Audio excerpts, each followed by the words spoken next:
नमस्कार, एबीपी गंगा में आप सभी का स्वागत है। मैं हूं आपके साथ हनु सिंह और मैं हूं आपके साथ दीपा बाफिला। वक्त खबरें ताबड़तोड़ का है, लेकिन उससे पहले एक बड़ी जानकारी आपको दे दें। दिल्ली में निशंक के घर पर बैठक खत्म हो गई है। बड़ी जानकारी यह है कि 1 घंटे से ज्यादा चली निशंक और पुष्कर धामी के बीच बैठक खत्म हो गई है। बैठक से निकलने के बाद पुष्कर सिंह धामी बोले, विधायक दल की बैठक कल शाम को होगी। धामी ने ये कहा। जैसे ही निशंक के घर बैठक खत्म हुई, बाहर निकले, उसी वक्त की तस्वीर हम आपको दिखा भी रहे हैं। और मीडिया से बातचीत की तो उन्होंने बस इतना कहा कि विधायक दल की जो बैठक है वो कल शाम को होगी। ये बड़ी जानकारी आपको दे रहे हैं किस तरीके से दिल्ली में लगातार बैठकें हो रही हैं। पहले गृह मंत्री अमित शाह के आवास पर बैठक हुई और उसके बाद 1 घंटे से ज्यादा जो बैठक वहां पर चली, उसके बाद सीधे सभी रमेश पोखरियाल निशंक के आवास पर गए, वहां पर बैठक हुई और बैठक जो है वो खत्म हो गई है। उसके बाद जब बाहर निकले तो धामी ने कहा कि विधायक दल की बैठक कल होनी है और उसी में विधायक दल का नेता नया कौन होगा इसका भी खुलासा हो जाएगा, इसका ऐलान हो जाएगा। बिल्कुल। और दीपा देखिए, इससे अंदाजा ये भी लगाया जा सकता है कि एक नाम को तय करने में कितनी जद्दोजहद बीजेपी के खेमे में इस वक्त हो रही है। बैठकों का दौर चल रहा है, जहां पहले अनुमान ये लगाया जा रहा था कि जब पर्यवेक्षक देहरादून पहुंचेंगे तभी ऐलान हो जाएगा, लेकिन अब वो बैठक भी टलती जा रही है। और दिल्ली में निशंक के घर पर अब जो बैठक थी वो खत्म हो गई है।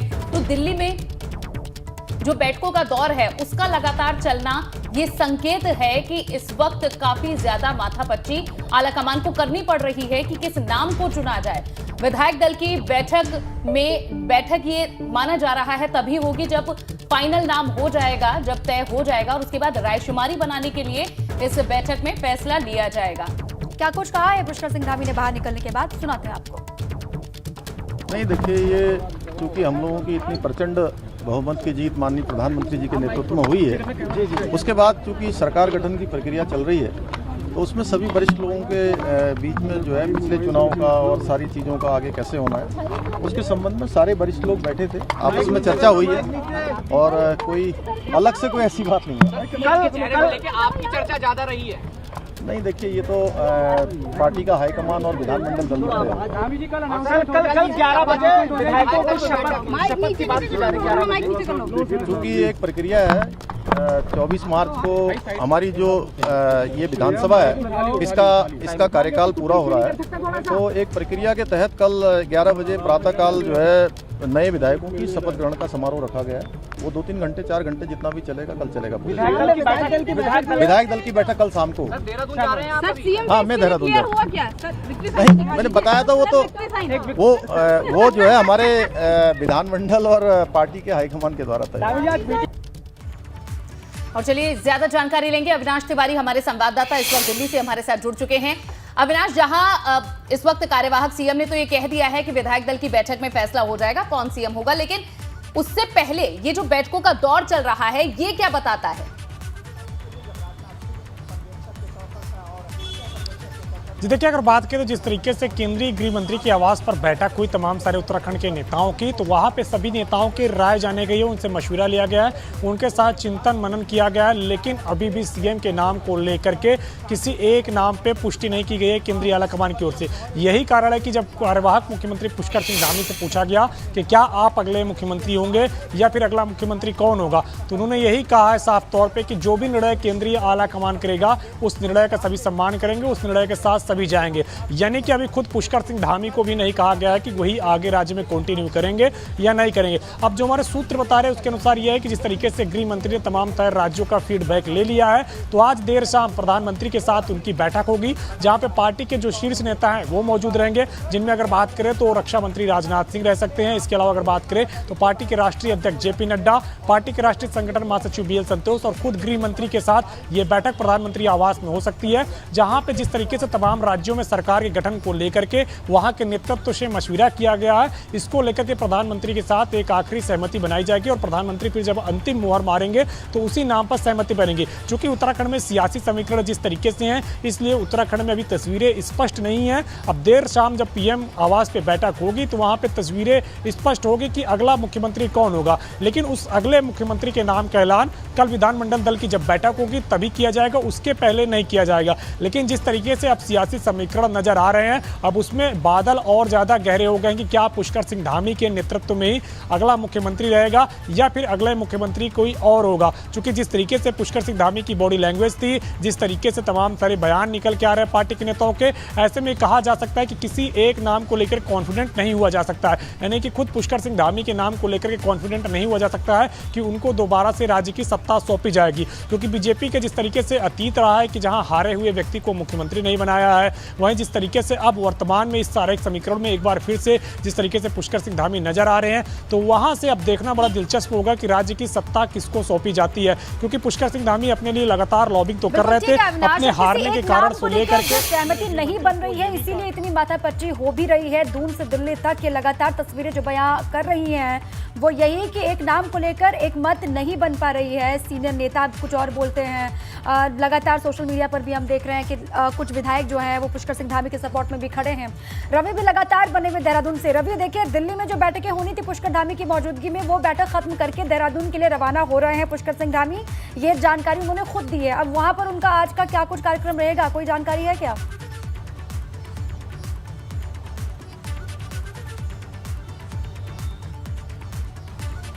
देहरादून पहुंचेंगे तो यहाँ पर भी तमाम बैठकें आज शाम को भी होनी है, क्योंकि प्रदेश प्रभारी दुष्यंत गौतम भी यहाँ पर मौजूद होंगे और तमाम विधायक भी यहाँ पर पहुंच चुके हैं। संगठन के बड़े जो पदाधिकारी है वो भी यहाँ पर होंगे। तो बहुत महत्वपूर्ण है आज का दिन भी और आज की शाम, जहाँ पर मुख्यमंत्री के पहुंचने के बाद तमाम उन जो अटकलें हैं वो लगभग चलती रहेंगी। लेकिन जिस तरीके से अगर बीजेपी की पहले की बात करें तो यहाँ पर भी मुख्यमंत्री जब तीरथ सिंह रावत को बनाया गया तो जब विधानमंडल दल की बैठक हुई थी उसी वक्त जो है सभी लोगों को ये जानकारी हुई थी कि तीरथ सिंह रावत यहाँ पर मुख्यमंत्री होंगे। और जब धामी को मुख्यमंत्री बनाया गया तभी यही बातें सामने आई थी। अभी जिस तरीके से मुस्कुराकर पुष्कर सिंह धामी कार्यवाहक मुख्यमंत्री बाहर निकले हैं, ये मुस्कुराहट क्या कहती है ये तो आने वाला वक्त तय कर देगा। यानी कि जब कल शाम को 4 बजे बैठक होगी विधानमंडल दल की तो तमाम चीजें स्पष्ट हो जाएंगी। तब तक कयासों का बाजार, अटकलें चलती रहेंगी। लेकिन इन अटकलों के बीच यहाँ पर भी यही गहमा गहमी है कि आखिर अब भाजपा हाईकमान किसको इस बार जो है मुख्यमंत्री की कमान सौंपने जा रहा है। तो इन्हीं अटकलों के बीच अब विधायकों को भी इंतजार है, क्योंकि कल विधायकों की शपथ भी यहाँ पर होनी है। और जब शाम का वक्त है, अभी तक जो जानकारी मिल रही है कि एक निजी होटल है जहाँ पर विधानमंडल दल की बैठक हो सकती है और उसी निजी होटल में मुख्यमंत्री के चेहरे का ऐलान कर दिया जाएगा। तो तमाम विधायकों को इंतजार है, उत्तराखंड की जनता को इंतजार है, क्योंकि 24 तारीख को जो विधानसभा का जो कार्यकाल है ये समाप्त हो जाएगा। इससे पहले जो है शपथ होनी है, तमाम कामकाज होने हैं और एक नई सरकार का गठन कर दिया जाना है। तो ऐसे में तमाम जगह यही अटकलें हैं कि इस बार किसको उत्तराखंड की कमान सौंपी जाएगी, कौन मुख्यमंत्री होगा। लेकिन जिस तरीके से सुबह से बैठकों का दौर चल रहा है लगातार, हम पूर्व मुख्यमंत्री रमेश पोखरियाल निशंक की बात करें, पुष्कर सिंह धामी की बात करें, यहाँ के जो प्रदेश स्तरीय जो बड़े नेता हैं वो तमाम नेता दिल्ली में डटे हुए हैं। अभी किसी को रेस में आगे और पीछे बताना बहुत जल्दबाजी होगी, क्योंकि अभी हाईकमान कुछ नामों को अपने पास ले चुका है, पूरी फीडबैक राज्य की ले चुका है कि किसी भी चेहरे पर अगर मोहर लगाई जाती है तो आगे किस तरीके के समीकरण होंगे, कौन से विधायक किसके साथ होंगे, क्या पार्टी के भीतर विरोध जैसी स्थिति तो नहीं होगी। लेकिन बीजेपी का एक सिस्टम है और उस सिस्टम के चलते ही जो भी हाईकमान की तरफ से मोहर लगेगी उसी पर लगभग हमेशा हमने देखा कि उसमें सहमति बन जाती है। लेकिन ये कोशिश रहेगी कि तमाम लोगों की उसमें सहमति हो और एक ऐसे चेहरे को चुना जाए जो 2024 के जो लोकसभा चुनाव है, सबसे बड़ी दिक्कत यही है रवि, और इसलिए लगातार बार-बार हम हर तस्वीर को दिखा भी रहे हैं दर्शकों को कि कहां पर कितनी सिरदर्द वाली बात बन गई है हाईकमान के लिए भी। और ऐसा चेहरा जो 5 साल तक चल सके, टिकाऊ हो, ये चुन पाना बहुत मुश्किल साबित हो रहा है। बहुत शुक्रिया रवि और अविनाश आपका पूरी जानकारी विस्तार से देने के लिए। लगातार नजर बनाए रखिएगा। बिल्कुल, और आगे बढ़ेंगे जहां यूपी के ऑब्जर्वर बनाए गए हैं केंद्रीय गृह मंत्री अमित शाह और ऑब्जर्वर बनाए गए झारखंड के पूर्व मुख्यमंत्री रघुवर दास का फिलहाल कल लखनऊ आने का अभी कोई कार्यक्रम नहीं है। तो एक और बड़ी जानकारी, जहां 23 मार्च को लखनऊ आ सकते हैं ऑब्जर्वर और को ऑब्जर्वर। फिलहाल ये जहां तारीख भी बदली गई और अब ये एक नई जानकारी, झारखंड के पूर्व मुख्यमंत्री रघुवर दास को ऑब्जर्वर बनाया गया है और 23 मार्च को ये लखनऊ जा सकते हैं। 25 मार्च वो तारीख है जब शपथ ग्रहण बताया जा रहा है कि मुख्यमंत्री योगी आदित्यनाथ एक बार फिर से लेंगे, एक बार फिर से शपथ लेंगे उत्तर प्रदेश के 5 साल के कामकाज को संभालने की। चले इसी पर और जानकारियों के साथ अनुभव हमारे साथ जुड़ चुके हैं लखनऊ से। अनुभव, जो आने का पहले तारीख बताया जा रहा था उसमें बदलाव किया गया है, कोई वजह बताई जा रही है इसके पीछे? देखिए, पहले ये कहा जा रहा था कि केंद्रीय गृह मंत्री अमित शाह जो यूपी के ऑब्जर्वर बनाए गए हैं और झारखंड के पूर्व मुख्यमंत्री रघुवर दास जो ऑब्जर्वर हैं वो 21 तारीख को लखनऊ पहुंच सकते हैं। लेकिन क्योंकि अभी आप देख रहे हैं किस तरीके से उत्तराखंड को लेकर लगातार मंथन हो रहा है, बातचीत हो रही है, तो ऐसे में अब ये कहा जा रहा है कि अमित शाह और रघुवर दास ये कल लखनऊ नहीं आएंगे। अब नई तारीख एक सामने आ रही है और वो 23 तारीख बताया जा रहा है कि 23 तारीख की शाम को ऑब्जर्वर और को ऑब्जर्वर दोनों लोग लखनऊ आ सकते हैं, क्योंकि 24 मार्च को जो विधानमंडल दल की बैठक है बीजेपी की, वो बुलाई गई है सुबह के वक्त और लोक भवन में ये बैठक होगी। तो ऐसे में अब ये माना जा रहा है कि अमित शाह जो ऑब्जर्वर है और रघुवर दास जो को ऑब्जर्वर है, ये दोनों लोग 23 मार्च को जो है वो लखनऊ पहुंच सकते हैं। 21 मार्च का जो कार्यक्रम है वो फिलहाल अभी हम कहें तो वो नहीं है, अब उसकी डेट बदल गई है। ठीक, शुक्रिया अनुभव इस पूरी जानकारी के लिए।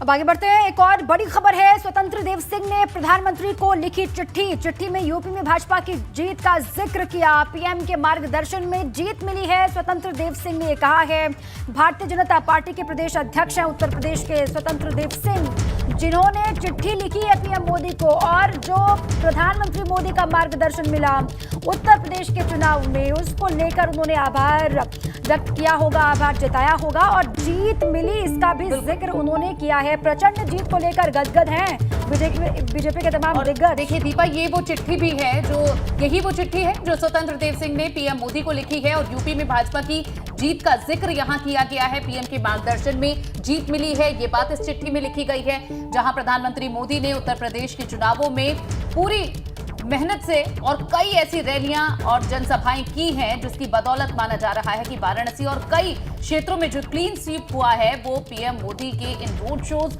और कार्यक्रमों की वजह से हुआ। तो एक बड़ा श्रेय पीएम मोदी के प्रचार को भी जाता है।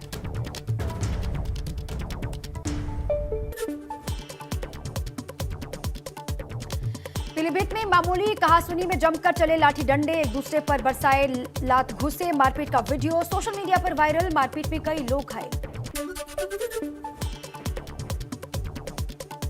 3 घायलों को गंभीर हालत में हायर सेंटर रेफर किया गया है। गांव के ही दबंग युवक पर अपने साथियों के साथ मारपीट का आरोप है।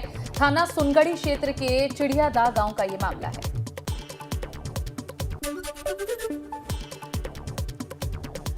जौनपुर के देवरिया गांव में डायल 112 की टीम पर हमला हुआ। एक पक्ष के लोगों ने पुलिसकर्मियों को डंडों से पीटा, पथराव भी किया।